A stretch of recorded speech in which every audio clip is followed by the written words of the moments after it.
Umuwi ang Pinay Nurse matapos ang 10 years para sorpresahin ang mga magulang. Pero siya ang nasurpresa dahil sa kaniyang nalaman. Magandang araw sa inyo, mga kaserye. Ngayon ay buklatin natin ang panibagong pahina na naglalaman ng paksang Tahanan ang Sagot.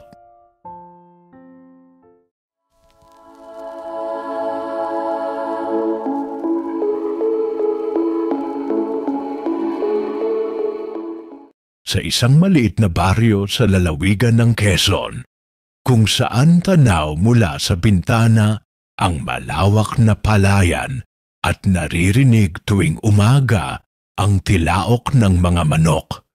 Doon lumaki si Angelica Ramos, isang dalagang puno ng pangarap at determinasyong baguhin ang takbo ng kanilang buhay.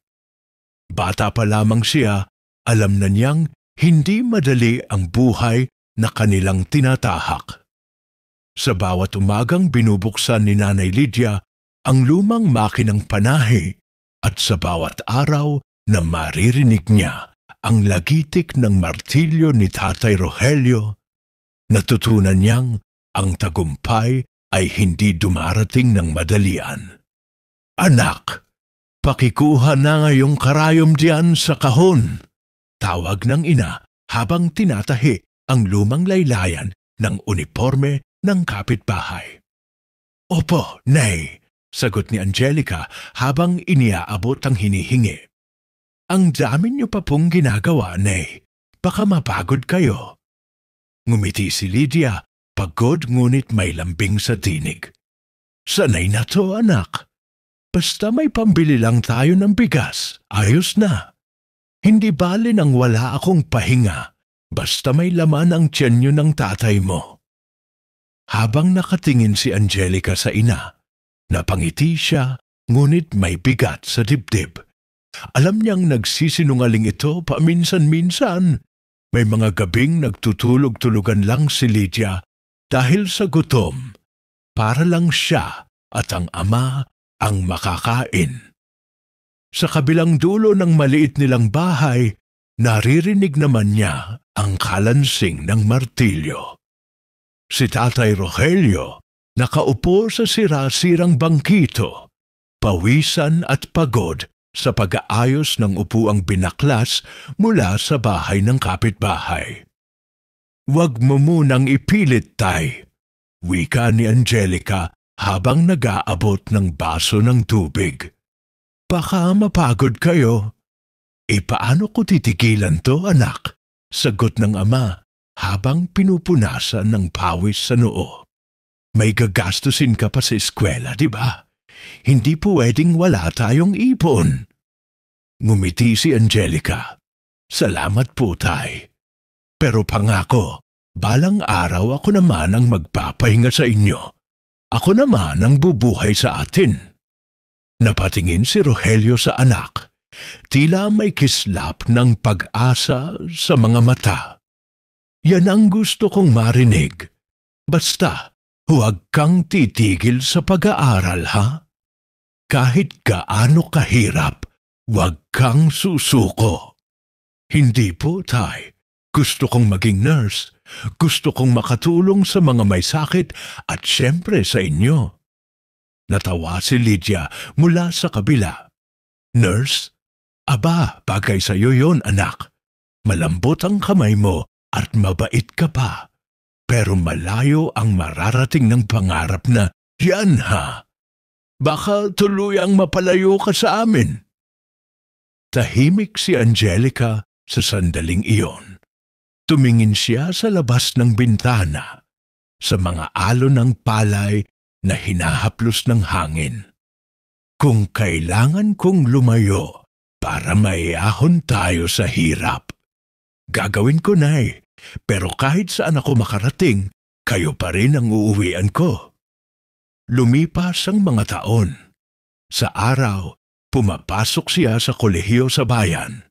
Sa gabi, tumutulong siya sa mga gawaing bahay. Maraming beses siyang muntik sumuko. Kapag walang pamasahe, kapag kulang ang baon, kapag nagkukulang ang tulog dahil sa pag-aaral. Ngunit sa tuwing makikita niyang pagod na pagod ang kaniyang mga magulang, muling nag-aalab ang kaniyang loob. Anak, minsang sabi ni Lydia habang inihahanda ang almusal na tuyo at kanin, kung nahihirapan ka, huwag mong pipilitin. Pwede ka namang tumigil muna at magtrabaho rito. Umiling si Angelica, determinadong tinapos ang subo. Hindi po ako titigil, Nay. Sabi nga ni tatay, yung hirap ngayon magbubunga balang araw. Paano kung hindi magbunga? Tanong ng ina, may halong pag-aalala. Bakit naman hindi, Nay? Ngumiti siya. Lahat ng bunga nagsisimula sa pagtanim. At araw-araw akong nagtatanim ng pangarap. Napatawa si Lydia at hinaplos ang buhok ng anak. Ang galing mo talaga magsalita. Malakas sa tatay mo, puro pangarap. Sa tabi nila, dumating si Rogelio, pit-pit ang lumang bag na may laman na mga gamit sa pagkakarpintero. Hoy, huwag mo kong isama sa pangarap na yan.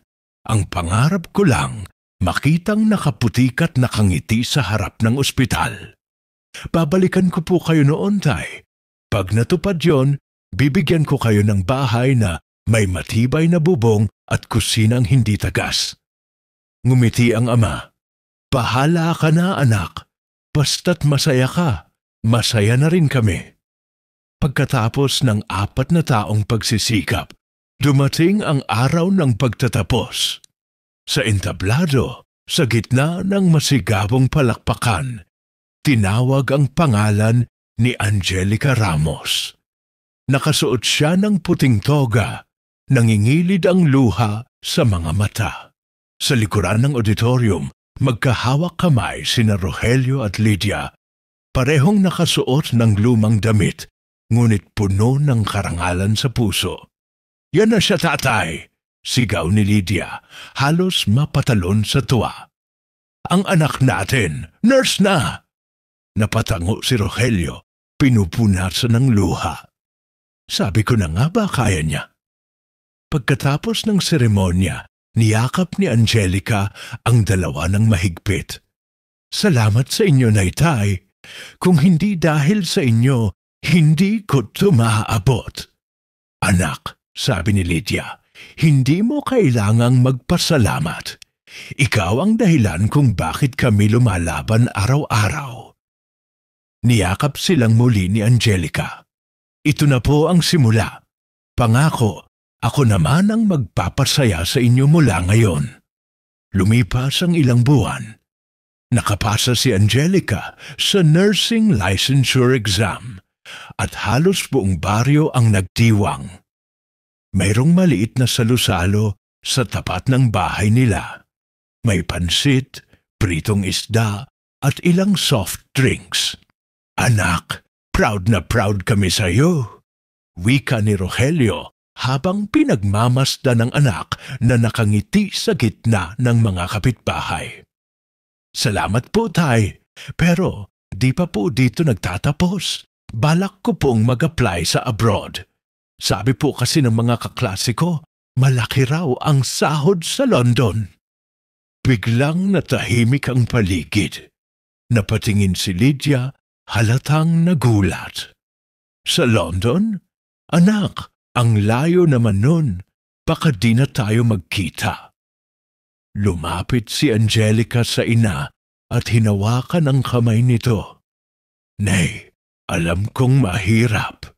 Pero isipin niyo po, pag nakapagtrabaho ako ron, di na natin kailangang magtiis. May maipapadala akong pera at makakapagpahinga na kayo ni tatay. Tumingin si Rogelio sa kanya, may halong tuwa at pangamba. Kung yan ang gusto mo, anak, susuportahan ka namin. Pero tandaan mo, hindi pera ang sukatan ng tagumpay. Ang mahalaga, masaya ka. Opo, Tay, sagot ni Angelica. Pero mas masaya po ako kung masaya kayo. Natawa ang ina, pilit na tinatago ang luha. Ang bait mo talagang bata. Sige, kung yan ang gusto mo, susuportahan ka namin. Pero anak, pangako mo lang sa amin, huwag mong kalilimutan kung saan ka nanggaling. Ngumiti si Angelica. Pangako po, Nay, babalikan ko kayo. Sa oras na makamit ko na ang tagumpay, kayo ang una kong uuwian. Dumating ang araw ng pag-a-apply niya sa agency. Habang naghihintay ng resulta, araw-araw siyang nagdarasal. Ilang linggo lang, nakatanggap siya ng tawag. Congratulations, Miss Ramos! Sabi ng boses sa kabilang linya. Natanggap ka bilang staff nurse sa isang ospital sa London. Nanlaki ang mga mata ni Angelica. Di talaga po? Salamat! Agad siyang tumakbo pa uwi, dala ang mabuting balita. Nay, Tay, natanggap po ako! Sigaw niya habang patakbong pumasok sa bahay. Napahinto sa pagtatahi si Lydia. Ano yung sabi mo, anak? Natanggap po ako bilang nurse sa London. Napatingin si Rogelio, tila hindi makapaniwala. Anak, totoo ba yan? Opo, Tay.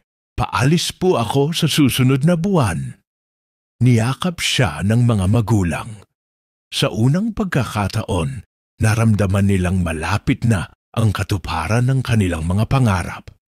Ngunit sa likod ng mga ngiti, may kirot sa puso ni Lydia. Ang saya ko para sa iyo, anak, sabi ng ina. Pero baka kapag umalis ka, mag-iba ang lahat.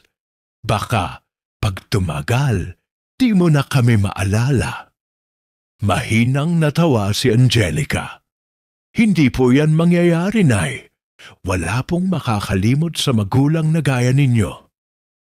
Ngunit habang niyayakap niya ang mga ito, may bahagyang kaba sa dibdib. Isang bulong ng takot na baka nga magbago ang lahat kapag matagal siyang malayo. Sa gabing iyon, habang nakahiga siya sa papag, pinagmamasdan niya ang kisame nilang may butas sa gitna. Sa labas, maririnig ang huni ng mga kuliglig. London! Bulong niya sa sarili. Ang layo pala. Pumikit siya, pinilit na isipin ang mga darating na araw. Ang uniforme ng nurse, ang malaking ospital, ang perang maipapadala. Ngunit sa likod ng mga imaheng iyon, lumilitaw ang mga mukha ng mga magulang na naiwan. Sa gitna ng katahimikan, dumaloy ang luha sa kaniyang mga mata. Babalik ako, bulong niya. Babalik ako dala ang tagumpay, kahit anong mangyari. At sa gabing iyon, habang tahimik na natutulog ang baryong kinalakhan niya, ipinangako ni Angelica sa sarili na gagawin ang lahat. Hindi lang para sa pangarap, kundi para sa mga taong naging dahilan kung bakit siya nangangarap. Ngunit hindi pa niya alam, ang paglalayong iyon ay hindi lang susubok sa tibay ng kaniyang pangarap, kundi pati sa tibok ng puso niyang matagal nang nakatali sa tahanang iniwan. Matingkada ang sikat ng araw na iyon, ngunit para kay Angelica Ramos, tila may mabigat na ulap sa dibdib niya. Sa maliit na terminal ng paliparan sa Maynila, hawak-hawak niya ang lumang bag na pinag-ipunan pa ng kaniyang mga magulang. Sa paligid, maraming pasaherong nagmamadali, iba'y masigla, ngunit siya, nakahinto, tila ayaw pa ring lumakad. Naitay, ito na po yung araw. Mahina niyang sabi habang pinagmamasdan ang mga magulang na parehong pilit pinipigil ang luha. Ngumiti si Lydia, pilit na ipinapakita ang tapang. Anak, huwag ka nang umiyak. Makakarating ka na sa pangarap mo. Isipin mo na lang, ilang taon lang yan, tapos uuwi ka rin. Baka po pagbalik ko, matanda na kayo. Biro ni Angelica, pero nanginginig ang tinig.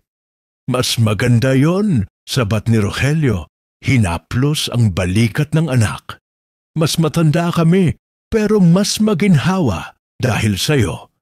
Kaya tumayo ka diyan, Nurse Angelica, at ipakita mo sa kanila kung gaano katatagang anak ng karpintero't mananahi.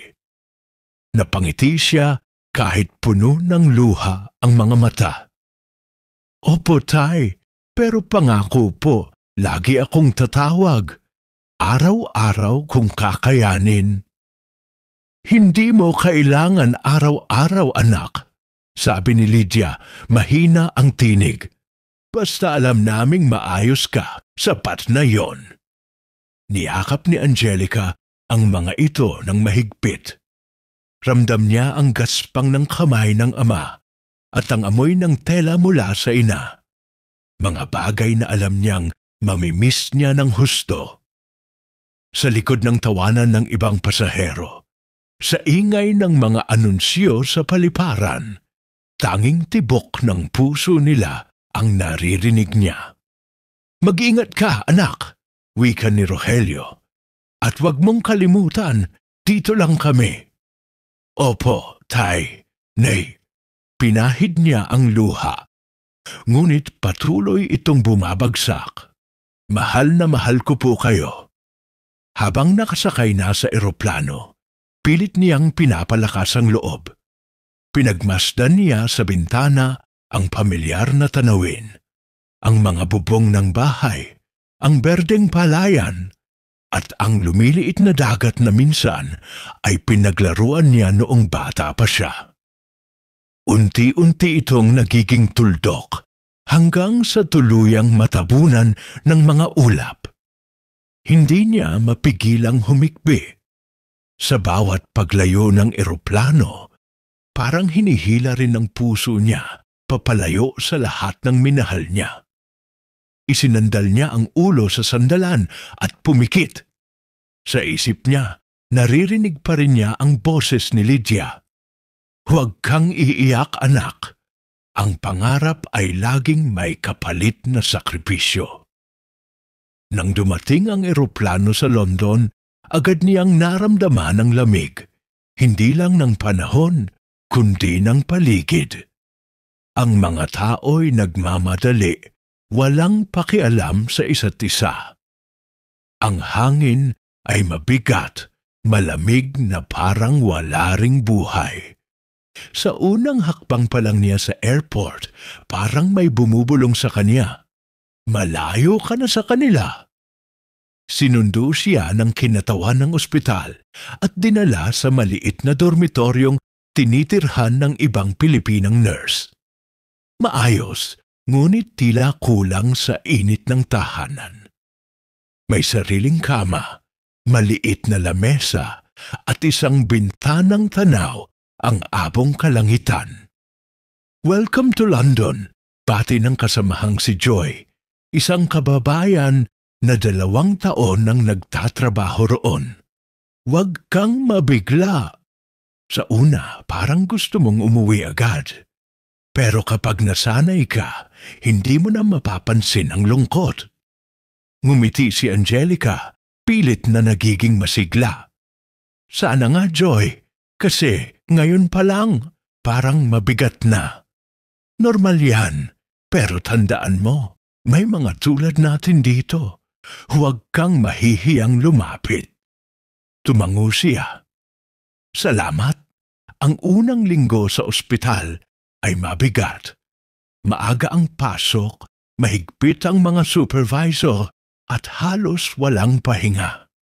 Ngunit sa tuwing maririnig niya ang mga pasyenteng bumubuti, nakararamdam siya ng saya. Sa bawat shift, naiisip niya ang mga magulang. Isang gabi, matapos ang mahabang duty, binuksan niya ang lumang cellphone at agad na tinawagan si Lydia. Nay, kumusta na po kayo? Anak! Sigaw ng ina mula sa kabilang linya. Ay salamat at tumawag ka. O Rogelio, si Angelica, nasa telepono. Narinig niya ang tinig ng ama, may kasamang halakhak. Oh, anak, kamusta ang London? Malamig pa talaga diyan. Napangiti siya. Sobra po, tay. Kailangan ko nga ng 3 kumot para lang makatulog. Tumawa ang ama. Sabi ko na nga ba, di bagay sa'yo yung lamig. Pero tiisin mo, ha? Hindi madali ang mangarap. Opo, tay, pero kakayanin ko. Narinig niya ang kaluskos ni Lydia. Anak, may sinend ka raw na padala. Nakuha namin yung unang remittance mo. Salamat ha. Nakabili kami ng bigas at kaunting karne. Nay, huwag kayong magtipid. Basta may kailangan kayo, sabihin niyo lang po ha. Hindi na anak, sapat na yung padala mo. Mag-ipon ka rin para sa sarili mo. Basta po, kumain kayo ng maayos, sabi ni Angelica, nangingilid ang luha. Pag may sobra pa, pumili kayo ng bagong sapatos, nay. Sira na yung suot niyo dati. Tumawa si Lydia. Ay anak, hindi pa naman sira. Medyo butas lang sa gilid. Pwede pa yan. Si nanay talaga, natatawang sagot ni Angelica. Sige po, nay tay, mag-iingat po kayo diyan. Mahal na mahal ko po kayo. Pagkatapos ng tawag, napahinga siya ng malalim. Sa kabila ng pagod, parang napawi lahat ng bigat. Basta marinig ko lang boses nila, sapat na. Lumipas ang mga buwan. Unti-unti, nasanay siya sa takbo ng buhay sa London. Trabaho, kain, tulog, ulit. Tuwing may pagkakataon, sumusulat siya ng liham sa mga magulang. Sa bawat liham, sinisikap niyang gawing masigla ang mga salita. Kahit sa totoo lang, ay madalas siyang umiiyak habang nagsusulat. Nay tay, mabuti ako rito. Mabait ang mga kasama ko at magaan ang trabaho kahit minsan pagod. Lagi kong dala ang rosaryong bigay niyo. Tuwing gabi, dinadasal ko na sana makauwi na ako agad. Kasabay ng mga liham, nagpadala siya ng mga litrato. Naka-uniform, nakangiti sa harap ng ospital, kasama ang mga kasamang nurse. Sa bawat ngiti, tinatago niya ang pagod at pangungulila. Isang gabi, habang naglilinis siya ng kwarto, tumingin siya sa labas ng bintana. Umuulan. Sa liwanag ng poste, kita niya ang mga patak na dumadaloy sa salamin. Inilabas niya ang larawan nilang 3. Siya, si Tatay Rogelio at si Nanay Lydia. Kinuhanan noong araw ng graduation. Ang layo ko na, bulong niya. Sana hindi kayo nagkakasakit. Maya-maya, tumunog ang cellphone. Isang video call mula sa Pilipinas. Agad niyang sinagot iyon. Anak, masiglang bati ni Lydia, nakasuot ng lumang duster. Aba, gumaganda ka ah. Nay, kayo naman. Kayo nga dyan parang hindi tumatanda. Biro ni Angelica. Huwag mo kong bulahin, natatawang sagot ng ina. O Rogelio, halika, si Angelica oh. Lumapit ang ama, medyo pawisan, hawak ang martilyo. Anak, nag-aayos lang ako ng bubong. May tagas na naman yung bubong natin. Tay, wag na po kayong umaakyat. Delikado po yan. Aba, kaya ko panto. Hindi ako padadaig sa kalawang na yero. Natawa si Angelica. Sige po, tay, pero mag-ingat. Baka sa susunod, ipagawa na lang natin yan sa iba. May padala naman po ako ulit. Tumango si Lydia. Anak, salamat ha. Hindi mo alam kung gaano kami ka-proud sa'yo. Pero sana, wag mong pabayaan ang sarili mo diyan. Kumain ka ng tama. Opo, Nay. Kahit minsan puro tinapay, okay lang. Tinapay lang. Aba, baka mamayat ka niyan. Sabi ng ina, kunwari nagagalit. Hindi po, Nay. Marami namang pagkain dito. Pero iba pa rin po talaga yung luto ninyo. Yan ang gusto kong marinig, sabi ni Lydia, nakangiti.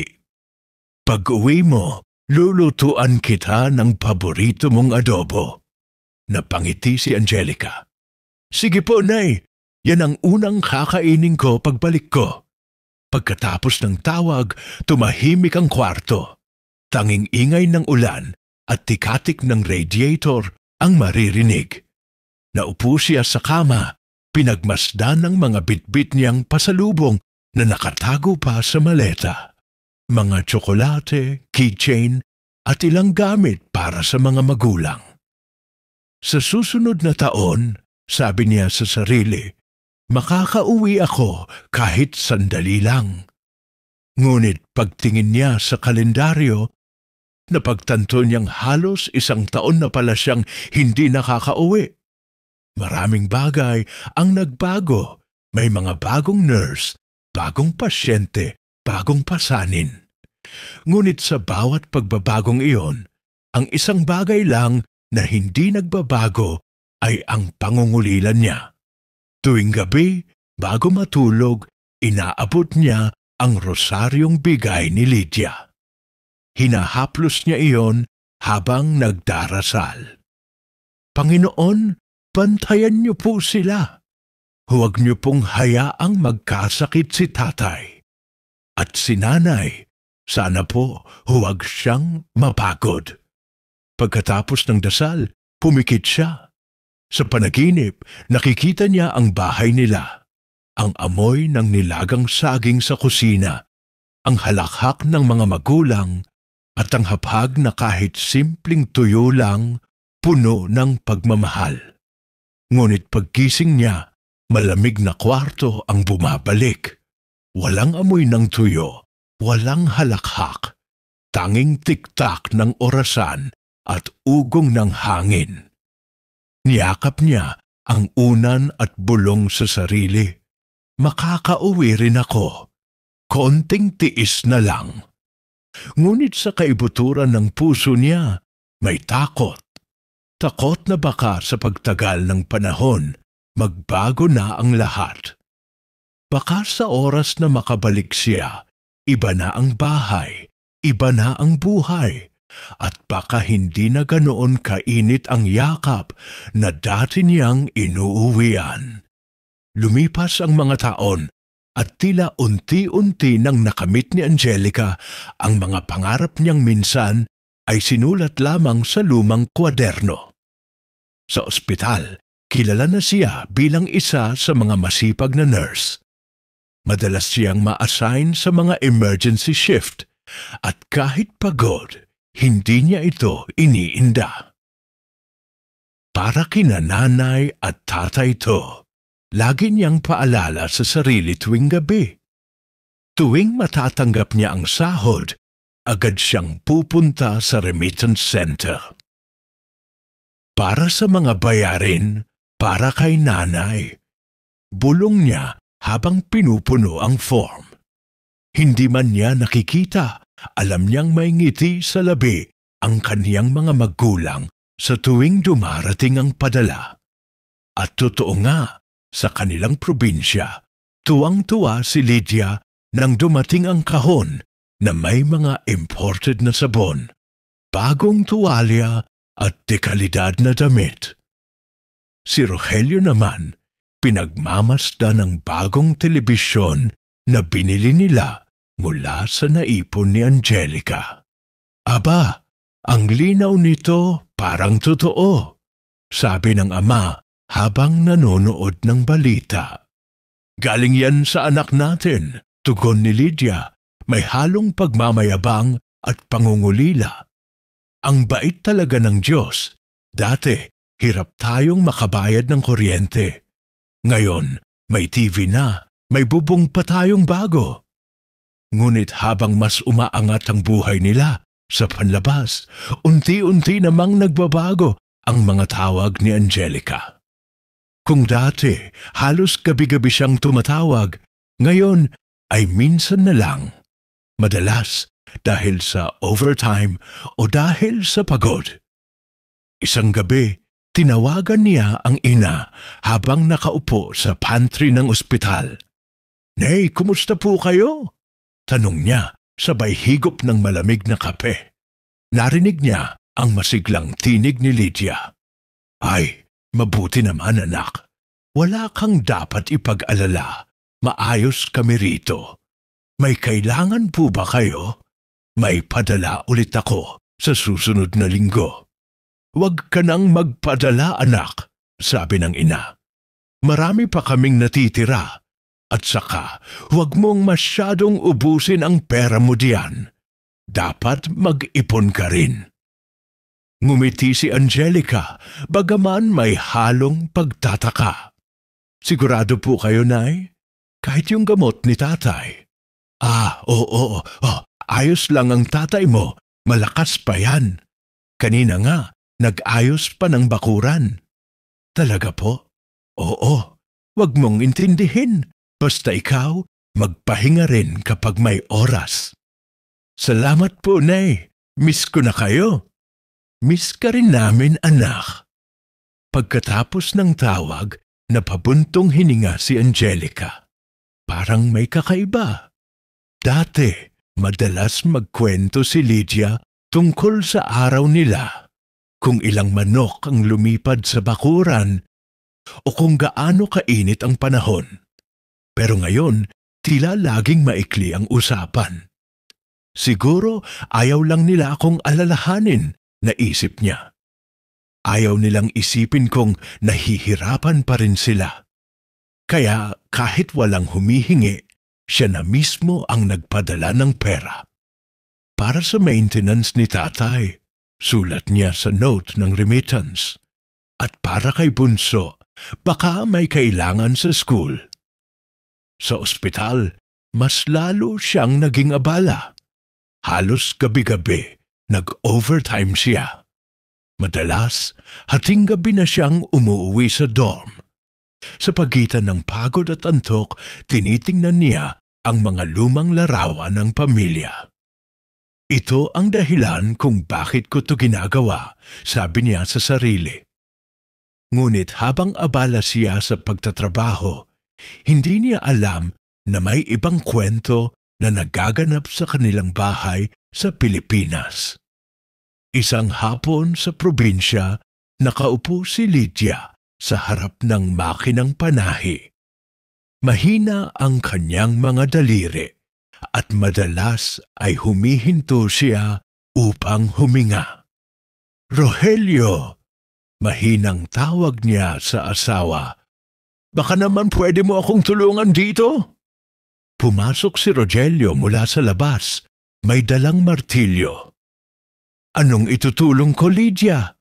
Alam mo namang hindi ako marunong sa pananahi." "Pindutin mo lang itong sinulid. Ayaw kasing pumasok sa butas ng karayom." Sagot ng ina. May bahagyang tawa. Ngunit sa likod ng tawang iyon, halata ang pagod. Lumakas ang ubo niya. "Uy, magpahinga ka muna," sabi ni Rogelio, nag-aalala. "Simula pa kahapon, inuubo ka na." "Wala to. Siguro dahil sa alikabok. Kaya nga hindi ko sinasabi kay Angelica, baka mag-alala lang. Pero baka kailangan mong magpatingin." "Gastos lang yon, Rogelio. Huwag na. Sayang ang pera." Tahimik na tumango ang lalaki. Sanay na siya sa ganitong usapan. Alam nilang ayaw nilang dagdagan ang paksanin ng anak.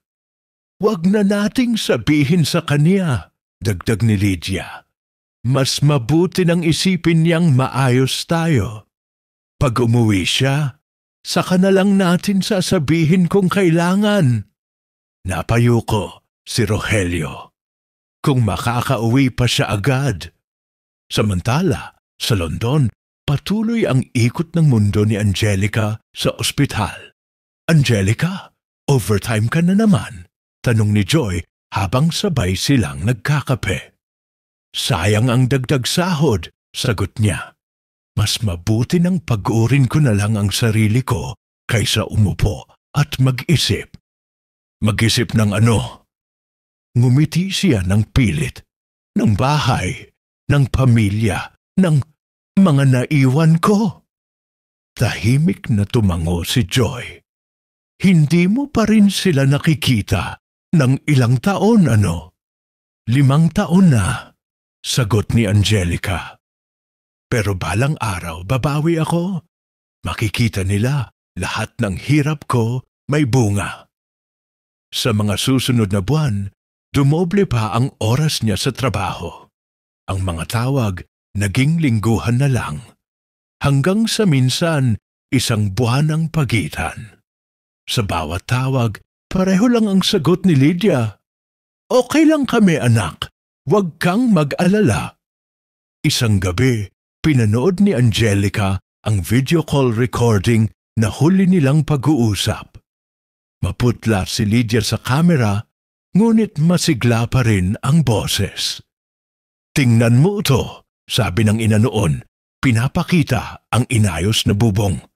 Hindi na tumutulo kapag umuulan. Ang ganda po, Nay, sagot ni Angelica noon.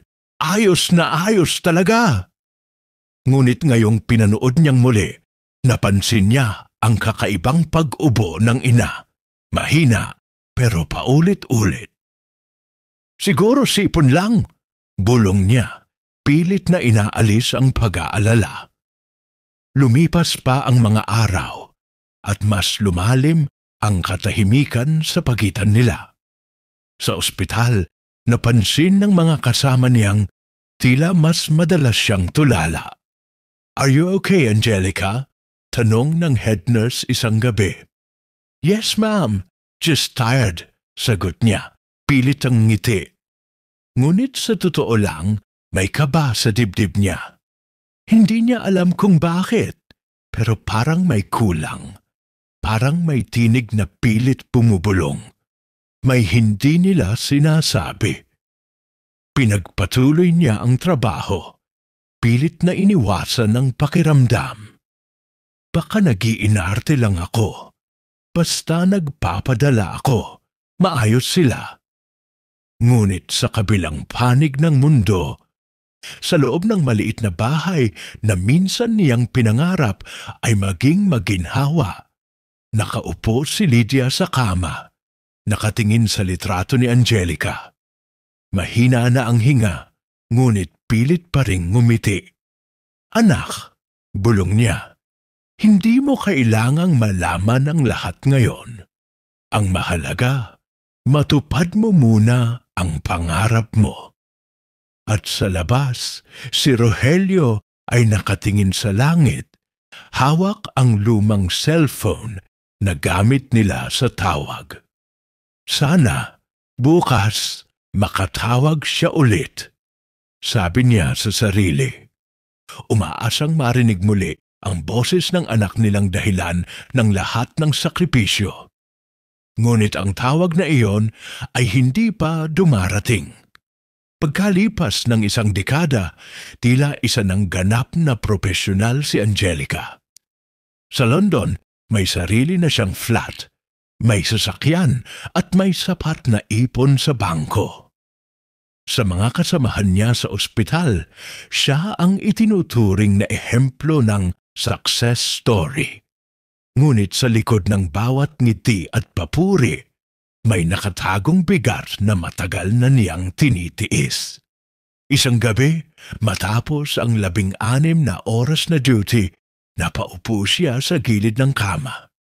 Tahimik ang silid, tanging ugong ng refrigerator at mahina niyang paghinga ang maririnig. Hinubad niya ang uniforme, sabay tingin sa salamin. Ganito pala ang hitsura ng tagumpay? Mahinang biro niya sa sarili. May mga eye bags, tuyong labi at pagod na mata. Habang nagpapahinga, napansin niyang may lumang kahon sa ilalim ng aparador. Kahon iyon na dinala pa niya mula Pilipinas. puno ng mga alaala. Isa-isang inilabas ni Angelica ang laman. Lumang rosaryo, luma ng relo ni tatay, at isang maliit na sobre na may mga larawan. Nang makita niya ang lumang litrato nilang tatlo, bigla siyang natigilan. Nakasuot siya noon ng uniforme sa high school, may hawak na medalya. Sa gilid niya, masayang nakayakap si Nanay Lydia at Tatay Rogelio. Ang mga ngiti nila ay puno ng pag-asa at siya naman ay puno ng pangarap. Dahan-dahan niyang hinaplos ang litrato, parang muling nadama ang init ng yakap ng mga magulang. Diyos ko! Pulong niya, halos di mapigilan ang pagtulo ng luha. 10 taon na pala. Umupo siya sa sahig, hawak-hawak ang larawan. 10 taon mula nang huli silang magkita. 10 taon mula nang maramdaman niya ang yakap ni nanay. Ang tagal ko na palang hindi umuuwi. Bulong niya muli. Halos pabulong na nagsusumbong sa sarili. Kinabukasan, habang nasa lounge ng ospital, nakasandal siya sa upuan habang nagkakape. Nilapitan siya ni Joy, ang matalik niyang kaibigan. "Uy, Angelica, okay ka lang? Parang lutang ka," tanong nito. Ngumiti siya ng mahina. "Na-realize ko lang, 10 years na pala akong di nakakauwi." "Grabe, 10 years. Ni minsan, hindi ka umuwi kahit bakasyon?" "Hindi. Lagi kasing may dahilan. Either may emergency shift o kailangan kong mag-ipon pa." Humigop siya ng kape, pilit na pinatatag ang boses. "Pero kagabi, nakita ko yung lumang picture naming tatlo. Hindi ko na kinaya. Miss ko na sila, Joy." Ngumiti si Joy. "Then maybe it's time. You've done enough for everyone else. Maybe now it's time for you." Tahimik lang si Angelica, ngunit sa loob niya, tila may nagising. Sa buong 10 taon, puro trabaho at pagpapadala ang inatupag niya. Ngunit kailan nga ba siya tumigil upang alalahanin ang sarili niyang tahanan? Pag-uwi niya sa flat, agad niyang binuksan ang laptop. Tiningnan niya ang mga promo flights. Habang nagtatype, "Ututusan, Mikinchen, Giamen." Nanginginig ang mga daliri niya. Philippines, round trip. Napangiti siya nang lumabas sa screen ang murang pamasahe. "Bahala na," sabi niya sa sarili habang pinindot ang book now. Pagkatapos noon, napahiga siya sa kama at napangiti. "Uuwi na ako." 2 linggo bago ang kanyang flight, abala si Angelica sa paghahanda ng mga pasalubong. Sa tuwing matatapos siya sa trabaho, diretso siya sa mga tindahan, bit-bit ang listahan ng mga gusto niyang ibigay sa mga magulang. "Imported chocolates para kay nanay," bulong niya habang pumipili sa istante. "At itong pabango, siguradong magugustuhan ni tatay." Halos mapuno niya ang cart ng mga regalo, mga damit, sapatos, tsokolate at 2 kahon ng mamahaling kape. Hindi niya maiwasang mapangiti habang iniisip kung gaano kasaya ang magiging reaksyon ng mga magulang niya.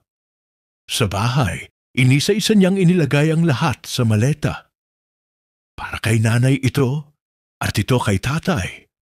Ang bawat tiklop ng damit ay may kasamang alaala. Bawat balot ng tsokolate ay may halong pananabik. Habang nag-iimpake, tumugtog sa cellphone niya ang isang lumang kantang Pilipino. Isang awitin na madalas patugtugin noon ng kanyang ama habang nagluluto sa umaga. Sandali siyang natigilan. Pinakinggan niya ng maigi ang mga liriko. Saka napangiti ng malungkot. Ang tagal ko nang hindi naririnig to, bulong niya. Sabay haplos sa lumang litrato na nasa gilid ng kama. Sana ganun pa rin tayo pag-uwi ko. Pagkatapos mag-impake, umupo siya sa gilid ng kama at pinagmasdan ang dalawang malaking maleta. Napangiti siya. Mapapaiyak ko siguro si nanay sa tuwa. Aniya, halos mapangiti sa imahinasyon. At si tatay, siguradong yayakapin ako ng mahigpit. Ngunit sa gitna ng tuwa, may halong kaba. Habang hinahaplos niya ang zipper ng maleta, bigla siyang napatigil. Paano kung nagbago na ang lahat? Tanong ng tinig sa kanyang isip. Pinilit niyang iwaksi ang pag-aalinlangan. Hindi, sabi niya sa sarili. Pamilya ko yun. Walang nagbabago sa pagmamahal. Dumating ang araw ng alis. Sa airport, habang nakapila siya sa check-in counter, tinext niya si Joy. Angelica, boarding na ako. Hindi ko sinabihan si nanay. Surprise ito. Joy, OMG, ingat ka. I'm sure matutuwa sila. Take pictures ha. Ngumiti siya. Matutuwa talaga sila. Bulong niya sa sarili. Kahit pagod ako, sulit ito.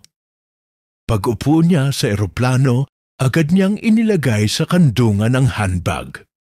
Lumabas siya ng malalim na hinga, pinagmamasdan ng mga pasaherong excited ding umuwi.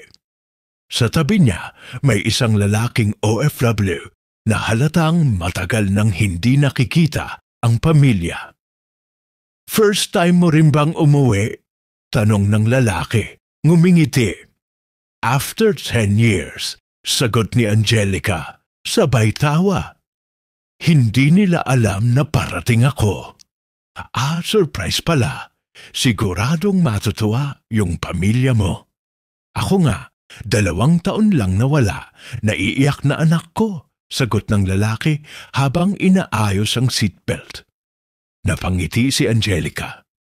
10 taon, siguro baka di ko na makilala agad ang mga tao sa amin. Ganun talaga, sagot ng lalaki. Pero ang pamilya, kahit gaano katagal, nakikilala pa rin ang puso mo. Natahimik si Angelica. Ang mga salitang iyon ay tila nagpainit ng kanyang dibdib. Nakikilala pa rin ang puso mo. Habang nagsisimula ng umandarang eroplano, nakatingin siya sa bintana. Sa labas, unti-unting naglaho ang tanawin ng London, napalitan ng kumikislap na ulap. Sa isip niya, bumabalik ang mga eksenang iniwan niya 10 taon na ang nakalipas. Ang lumang bahay na gawa sa kahoy, ang amoy ng nilulutong tinola ni nanay, at ang tawanan nila sa labas ng bahay tuwing gabi. Babalik ako diyan, mahinang sabi niya sa sarili. At sa wakas, magkakasama ulit tayo. Makalipas ang halos 14 na oras, naramdaman niya ang bahagyang pagyugyog ng eroplano. Narinig niya ang boses ng piloto. Ladies and gentlemen, we are now preparing for landing. Welcome to Manila. Napangiti si Angelica at napapikit sandali. Manila, sambit niya sa sarili. Ang tagal kong hinintay, marinig ulit yan. Paglapag ng eroplano, agad niyang naramdaman ang pagbabago ng hangin. Pagbukas pa lang ng pinto, sinalubong siya ng mainit na simoy na may halong amoy ng lupa at pawis. Hindi iyon mabango, ngunit para kay Angelica, iyon ang pinakamasarap na amoy sa buong mundo. Habang naglalakad sa arrival area, naririnig niya ang ingay ng mga pasaherong nagsisigawan ng ma at pa habang nagtatakbuhan sa yakapan. Sa bawat tagpo ng muling pagkikita, tila mas lalong sumisikip ang dibdib niya sa pananabik. Sa isip niya, ganoon din ang mangyayari sa kanila. Nakita niya ang sarili niyang papasok sa bakuran, dala ang mga maleta habang sumisigaw ng "Naitay!" Tapos, yayakapin siya ng ina, tatawa si tatay, at maririnig niya ulit ang mga tawang sabik ng tahanan. Habang inaantay niya ang mga bagahe, sumagi sa isip niya ang isang pangungusap. "Hindi na ako aalis ulit." "Miss, eto po ang trolley," sabi ng isang staff. "Kaya naputol ang kanyang pagninilay." "Ah, salamat," sagot ni Angelica, sabay kuha ng trolley at inilagay ang 2 maleta. Sa bawat hakbang palabas ng airport, parang binabati siya ng bawat tanawin, ang makukulay na tarpaulin ng mga reunion, ang mga tricycle sa labas, at ang maiingay na vendor na nag-aalok ng tubig at yosi. Lahat yon ay pamilyar. Lahat yon ay kanya. Paglabas niya, agad niyang naamoy ang halimuyak ng lupa matapos ang maikling ambon. Huminga siya ng malalim at napangiti. "Ito yung amoy ng Pilipinas," bulong niya. Sa gilid ng kalsada, pinara niya ang taxi. "Kuya, papunta po ng Laguna," sabi niya. "Laguna, ma'am? Aba, medyo malayo-layo yon. Uwi ka galing abroad?" tanong ng driver habang inaayos ang metro. "Opo," tugon niya, nakangiti. 10 taon na rin akong hindi nakakauwi." "Grabe ma'am, ang tagal nun.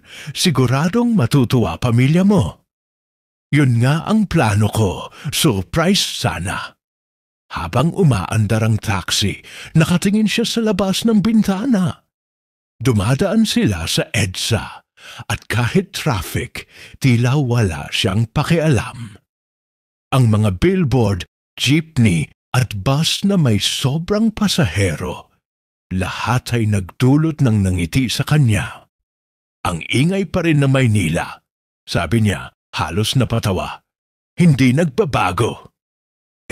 Yan ang Pilipinas, ma'am," sagot ng driver. "Maingay pero buhay." Ngumiti siya at tumango. "Tama ka kuya, buhay na buhay." Habang lumalayo ang sasakyan sa syudad, unti-unting napalitan ng mga puno at bukirin ang tanawin. Mas lalo siyang naging tahimik. Sa di kalayuan, nakita niya ang mga batang naglalaro sa tabing daan, ang mga bahay na yari sa kahoy at pawid, mga bagay na minsan niyang tinakasan para mangarap ng higit pa. Habang pinagmamasdan iyon, may kirot na sumagi sa kanyang dibdib. 10 taon, bulong niya. 10 taon na hindi ko naranasan tong ganitong tanawin. Paglapit ng gabi, nagpasya siyang magpahinga sandali sa taxi. Ngunit bago siya makatulog, may bumalik na tanong sa isip niya. Paano kung may nagbago? Paano kung hindi na gano'n ang lahat? Pinikit niya ang mga mata at huminga ng malalim. "Hindi," sabi niya sa sarili. "Ang pamilya hindi nagbabago. Lahat ng pagod ko, babawiin ng yakap nila." Ngunit sa ilalim ng kalmadong ngiti niya, may di maipaliwanag na kaba. Isang pakiramdam na tila may naghihintay na hindi inaasahan. Habang lumalapit ang taksi sa bayan nila, tuluyan nang lumubog ang araw. Sa kabila ng madilim na langit, may ningning pa ring dala si Angelica. Isang pusong sabik umuwi, sabik magmahal muli. Hindi niya alam, ang mga maletang puno ng regalo ay hindi lang magpapaluha ng tuwa, kundi magbubukas din ng mga sugat na matagal nang natakpan ng katahimikan. At sa bawat patak ng ulan sa salamin ng taxi, Tila naririnig niyang paulit-ulit na ibinubulong ng hangin ang salitang iyon. Uwi. Maya-maya pa ay sumakay naman siya ng tricycle papasok sa makipot na daan patungo sa kanilang baryo. Pinagmamasdan ni Angelica ang paligid. Dati, puno ng tawanan at sigawan ng mga bata ang kalsadang iyon.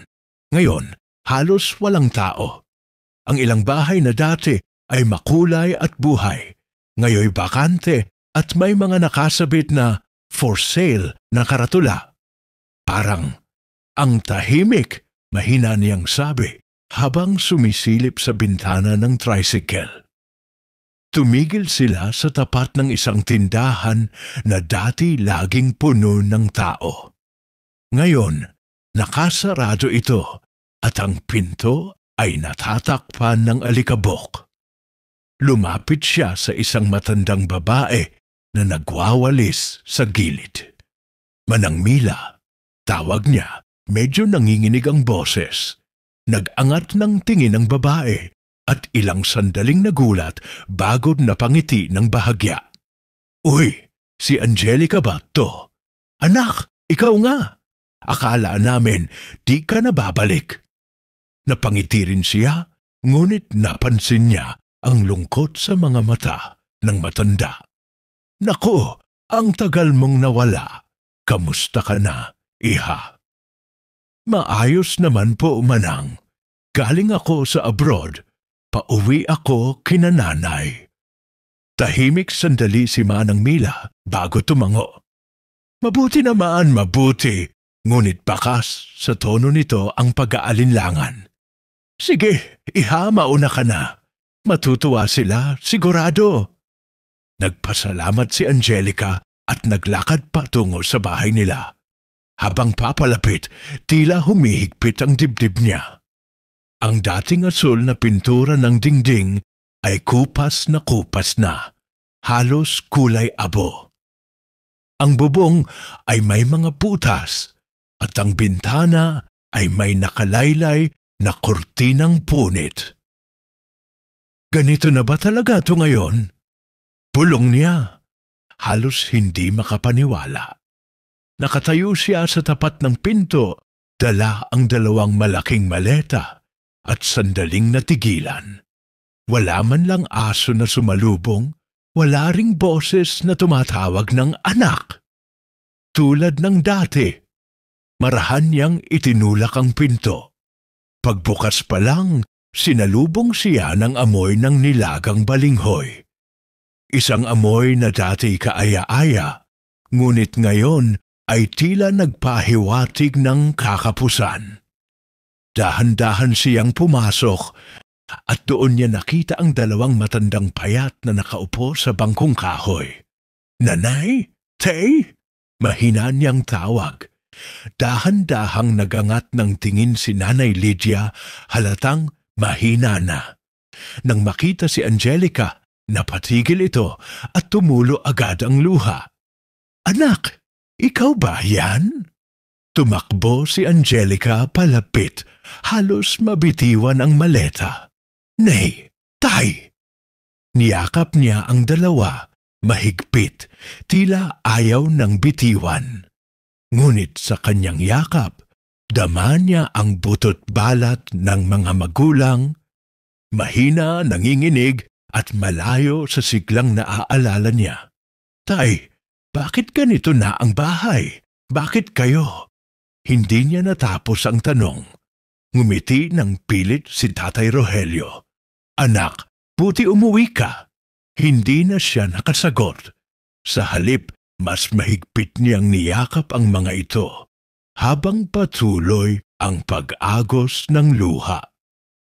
Sa kanyang pag-uwi, dala niya ang mga pasalubong ng kasaganahan.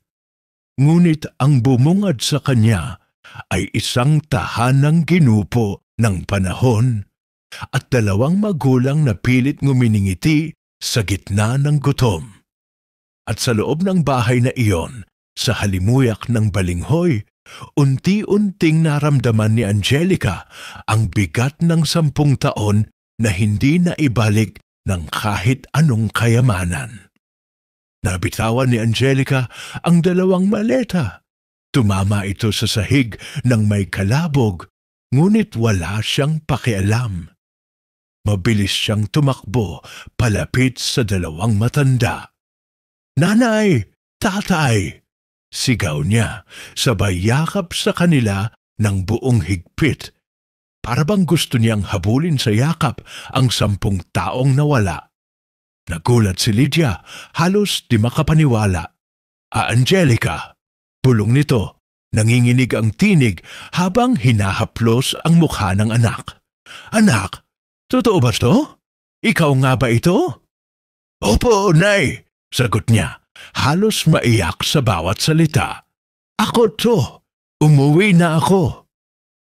Napahagulgol si Lydia at napayakap ng mahigpit. Si Rogelio, na noon ay tahimik lang sa gilid, biglang napaiyak. Hindi na niya pinigilan ang pagdaloy ng luha habang pinagmamasdan ang anak. "Anak, akala namin hindi ka na babalik," sabi niya, garalgal ang boses.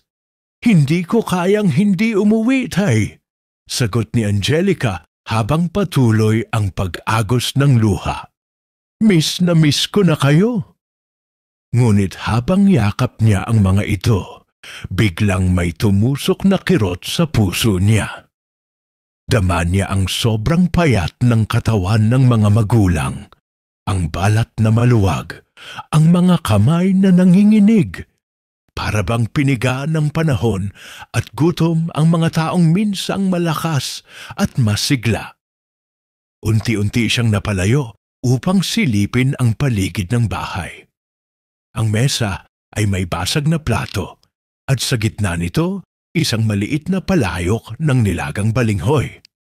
Sa tabi, may asin na nasa maliit na platito. Wala nang iba.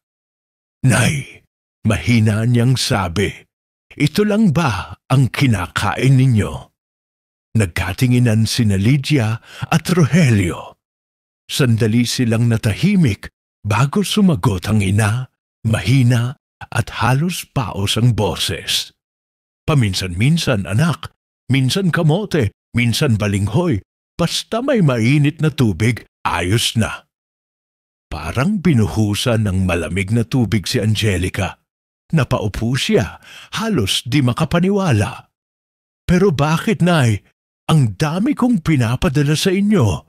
Halos buwan-buwan. Nasaan na? Anong nangyari?" Muling nagkatinginan ng mag-asawa. Si Rogelio ang unang nagsalita. Pilit ang ngiti. "Anak, huwag ka sanang magagalit. Ayaw na naming maging pabigat sa'yo. Alam naming mahirap ang buhay mo ron. Laging pagod, laging nag-overtime. Kaya sabi namin sa isa't isa, kahit kaunti lang ang kainin, basta alam naming maayos ka, sapat na yon." "Pero Tay," halos sigaw ni Angelica, nanginginig ang tinig. "Hindi ko kayo pinagtrabahuhan ng ganito para magutom kayo. Ginagawa ko to para sa inyo." Lumapit si Lydia at hinawakan ang kamay ng anak. "Anak," mahina niyang sabi, "hindi mo kailangang humingi ng tawad. Alam naming ginawa mo ang lahat para sa amin. Hindi ka namin sinisisi. Gusto lang naming maramdaman mong malaya ka na hindi mo kailangang mag-alala sa amin. Pero Nay, paano ako magiging masaya ron kung ganito pala kayo dito?" Umiyak na si Angelica ng tuluyan. 10 taon akong nagtrabaho, Nay. 10 taon. Akala ko maayos kayo. Akala ko natutupad lahat ng pangarap natin." Huminga ng malalim si Rogelio at naupo sa tabi ng anak. "Anak, tinupad mo ang pangarap mo. Yun lang ang gusto naming makita. Hindi namin ginustong makasira sa tuwa mo. Kapag maririnig ka naming masaya sa tawag, sapat na sa amin yun." Pero tay, pinahid ni Angelica ang luha. Hindi sapat ang marinig ninyong masaya ako kung nagugutom naman kayo rito. Hindi ko kayo dapat iniwan ng ganito. Tahimik si Lydia. Tumulo ang luha nito habang pinagmamasdan ng anak. Angelica, alam mo bang sa bawat tawag mo, pinipigilan kong sabihin ang totoo? Kasi kapag naririnig kong masaya ka, parang kahit gutom kami, busog na rin ako. Ayaw kong maramdaman mong bigo ka. Hindi na nakapagsalita si Angelica.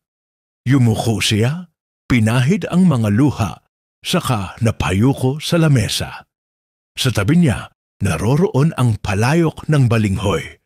Matigas, malamig, at simbolo ng tahimik na sakripisyo ng dalawang magulang na pinili ang gutom kaysa maging pasanin ng anak. Tahimik ang buong bahay ng gabing iyon. Tanging kaluskos ng mga pinggan at marahang paghinga ng mga magulang ni Angelica ang maririnig. Sa gitna ng hapag na yari sa kahoy, nakahain ang nilagang balinghoy, ang parehong pagkain na tumambad sa kanya pagdating. Ngunit ngayong nakaupo na siyang muli sa tabi nila, ang dating simpleng pagkain ay tila pinakamahalagang handa sa buong mundo. Hindi napigilan ni Angelica ang luha. Isa-isang pumatak iyon sa plato, hinahalo sa singaw ng balinghoy. Pasensya na po, Nay Tay, garalgal niyang sabi, pinipigilan ang hikbi. Akala ko sapat na yung pera at mga padala. Nakalimutan ko pong kumustahin kayo ng totoo. Hindi ko man lang napansin na unti-unti na pala kayong nahihirapan. Itinaas ni Lydia ang tingin. Bakas sa mukha ang pagod, ngunit may ngiti ng pag-unawa. Anak, mahina niyang tugon, hindi mo kami nakalimutan. Alam naming ginagawa mo yon para sa amin. Yung bawat perang pinapadala mo, bawat sulat mo noon, sapat na para maramdaman naming kasama ka pa rin. Ngunit sa loob ni Angelica, tila may matinding bigat na bumagsak. Pero Nay, kung alam ko lang na ganito, sana umuwi ako noon pa. Sapat na sana ang isang tawag, isang tanong, isang kamusta. Pero naging abala ako, mas pinili kong kumayod kaysa maramdaman niyong mahalaga kayo. Sumabat si Rogelio, mahinahon, ngunit puno ng damdamin. Anak, huwag mong sisihin ang sarili mo. Alam naming hirap ka rin roon. Ayaw naming dagdagan yung bigat na dala mo.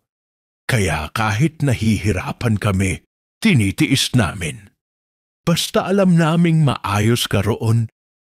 Sapat na sa amin yon. Niyakap ni Angelica ang kaniyang ama. Ramdam niya ang pangungulila sa bawat haplos, ang taon-taong distansyang ngayon lang tuluyang nabura. Tay, pulong niya, pangako, babawi ako. Hindi ko na kayo iiwan.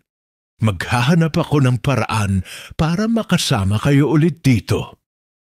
Ngumiti si Rogelio, ngunit kita sa mga mata ang luha. Hindi namin hinihingi yan, anak. Ang mahalaga, nandito ka na.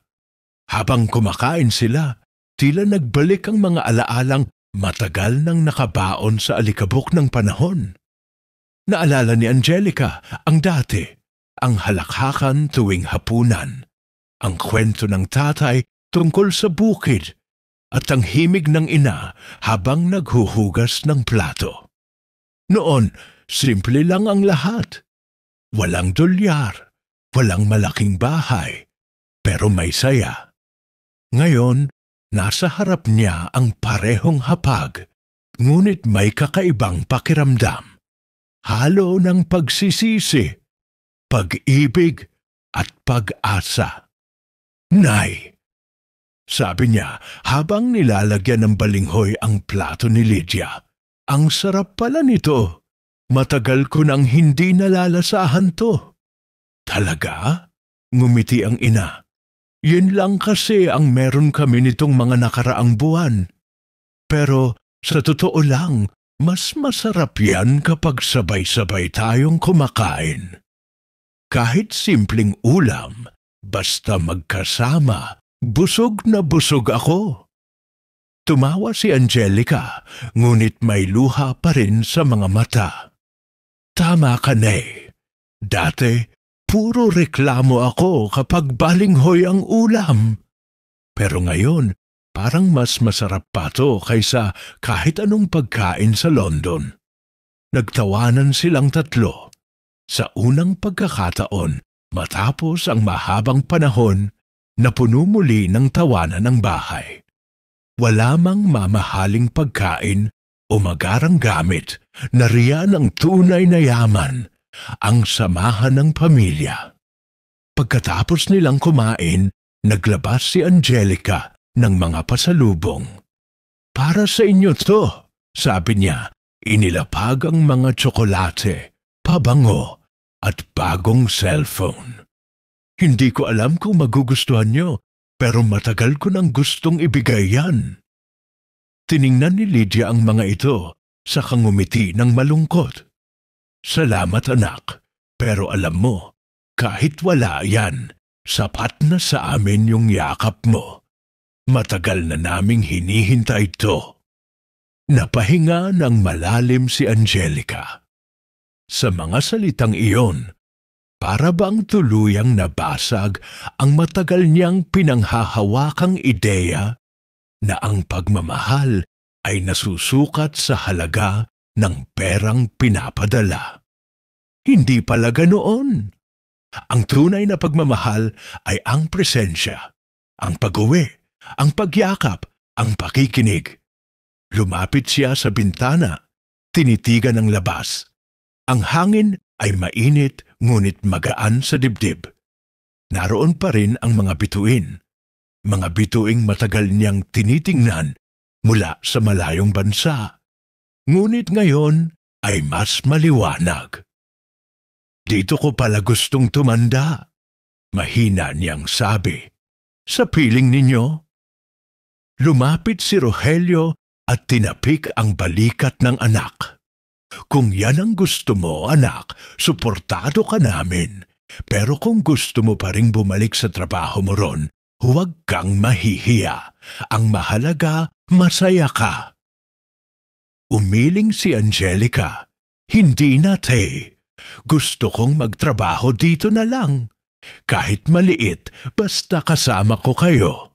Baka pwede akong magtayo ng maliit na negosyo o mag-apply sa lokal na ospital. Hindi ko na kayang mawalay ulit. Napangiti si Lydia.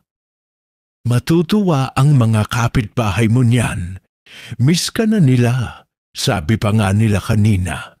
Yung bahay daw natin, laging tahimik mula nang umalis ka. Natawa si Angelica.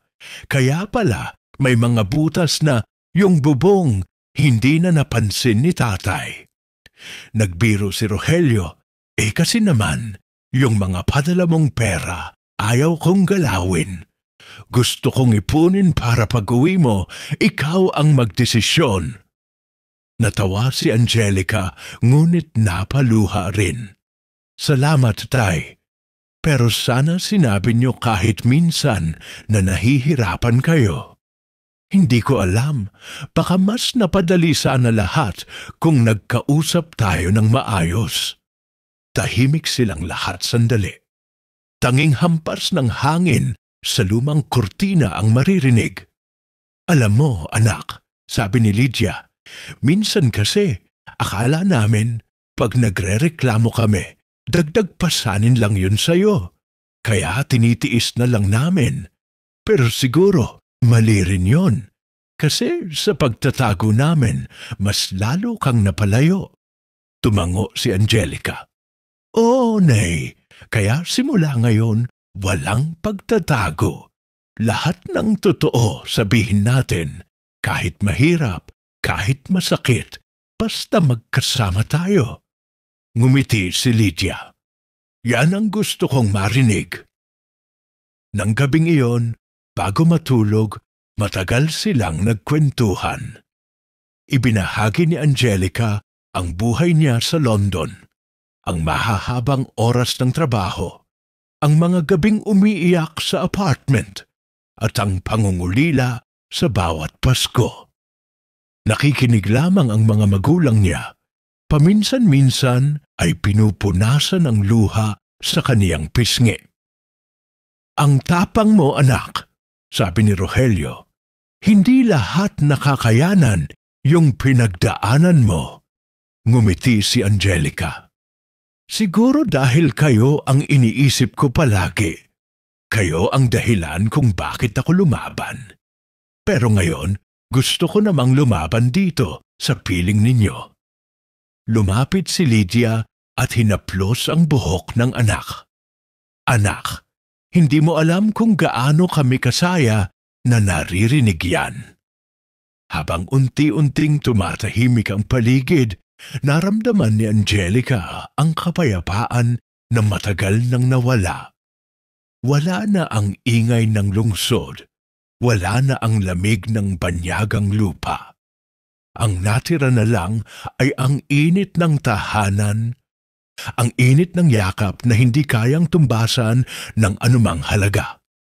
Sa katahimikan ng gabi, pinikit ni Angelica ang mga mata at marahang bumulong, "Mahal ko kayo, Naitay." At bago tuluyang makatulog, naisip niya.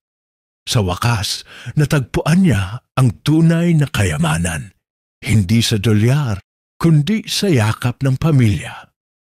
Mabilis lumipas ang mga araw mula nang magpasya si Angelica na manatili sa Pilipinas. Sa bawat umagang ginising siya ng tilaok ng manok at amoy ng nilulutong sinangag ni Nanay Lydia, pakiramdam niya'y muling nabubuhay ang bahaging matagal nang natulog sa kaniyang puso. Hindi na siya nagmamadaling gumising para pumasok sa ospital sa London. Walang lamig na hangin o ingay ng tren. Tanging katahimikan ng probinsya at mga alon ng hangin mula sa bukirin. Isang umaga, habang nag-aalmusal, pumasok si Tatay Rogelio, pawis at may dalang sirang upuan. Anak, tingnan mo nga ito. Baka kaya mo akong tulungan mamaya matapos mo sa ospital. Biro niya. Ngumiti si Angelica habang pinupunasan ng kamay. Sige po, Tay. Pero siguraduhin yung di kayo mapagod. Baka kayo naman ang i-admit ko sa ospital. Natawa si Rogelio at maging si Lydia ay napailing sa saya. Hay naku! Yung tatay mo, akala mo bata pa.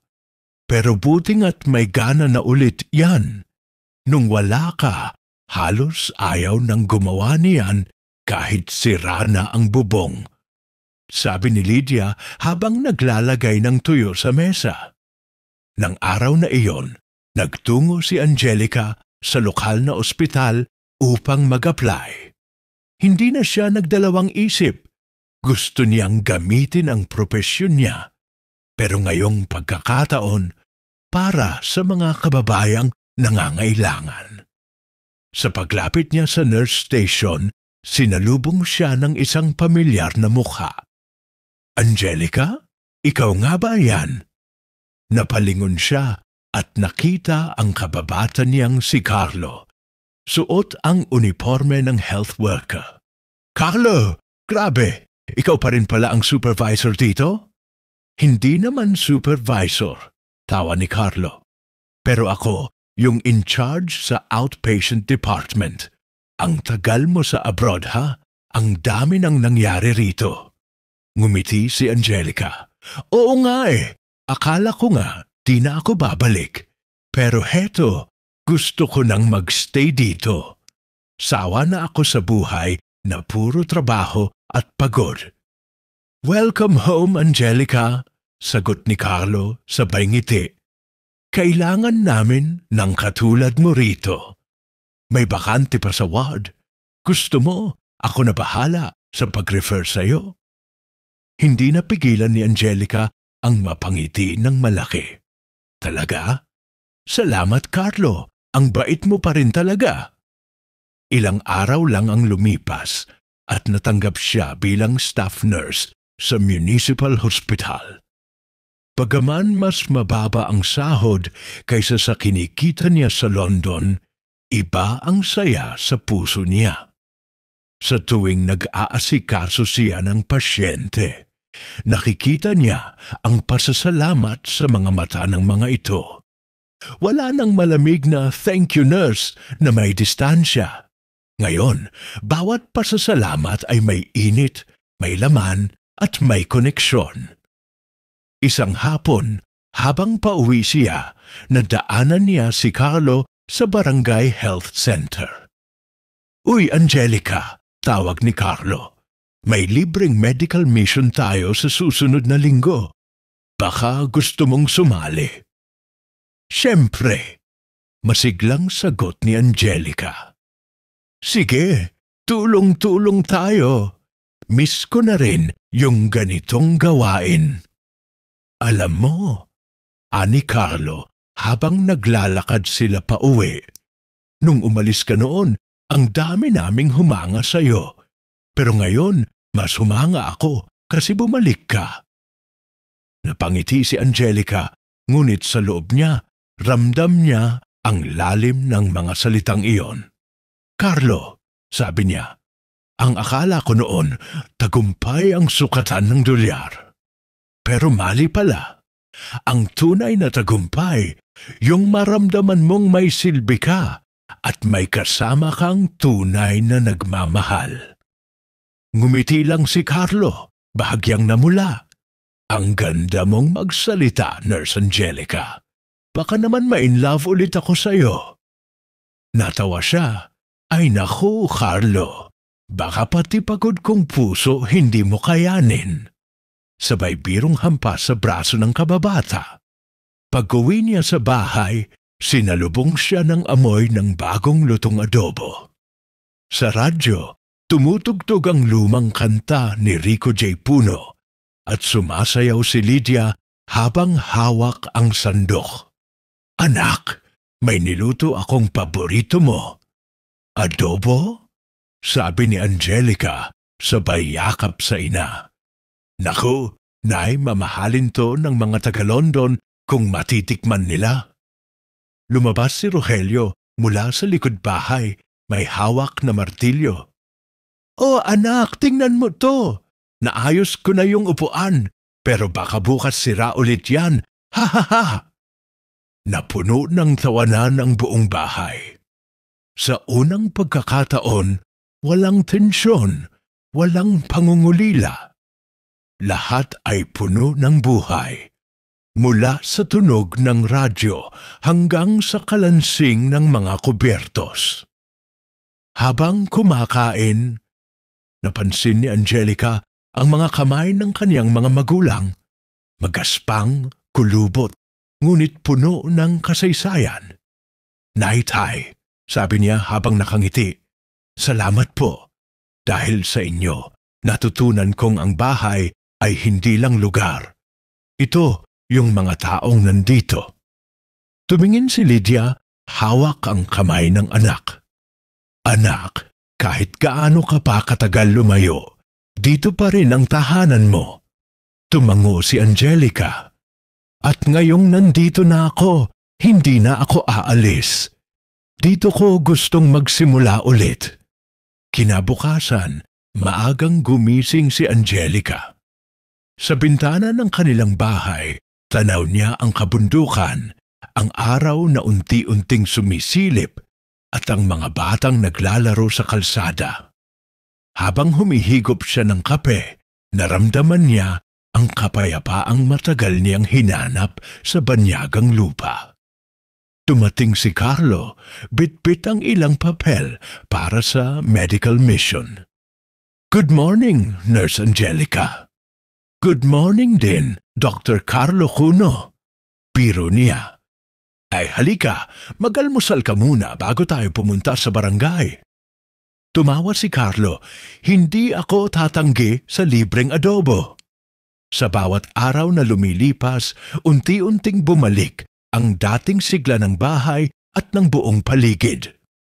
Muling naririnig sa hapon ang tugtog ng radyo ni Tatay Rogelio, ang tahol ng aso sa bakuran, at ang tinig ni Lydia na kumakanta habang nananahi ng mga basahan. Sa labas ng bahay, muling naglalaro ang mga bata. At si Angelica nakatingin sa kanila, may ngiti sa labi. Isang gabi, habang nakahiga siya, narinig niyang humihilik ang kanyang ama sa kabilang kwarto at marahang humahalik sa hangin ang ina habang nagdadasal. Tumingala siya sa kisame, sa butas na minsang nagpapaulan sa loob. Ngunit ngayon ay inayos na nila ng sabay. Salamat Panginoon, mahinang dasal niya. Hindi ko man natagpuan ang kayamanan sa London. Binigyan niyo naman ako ng kayamanang hindi nawawala. Ang tahanan, pamilya at katahimikan. Sa labas, humahampas ang malamig na hangin mula sa bukid, at sa loob ng bahay, umiinit ang hangin ng pagmamahalan. Muling bumalik ang sigla, ang saya, at ang musika ng buhay na minsang nawala. At sa puso ni Angelica, iisa lamang ang malinaw. Sa wakas, natagpuan niya ang tunay na tahanan.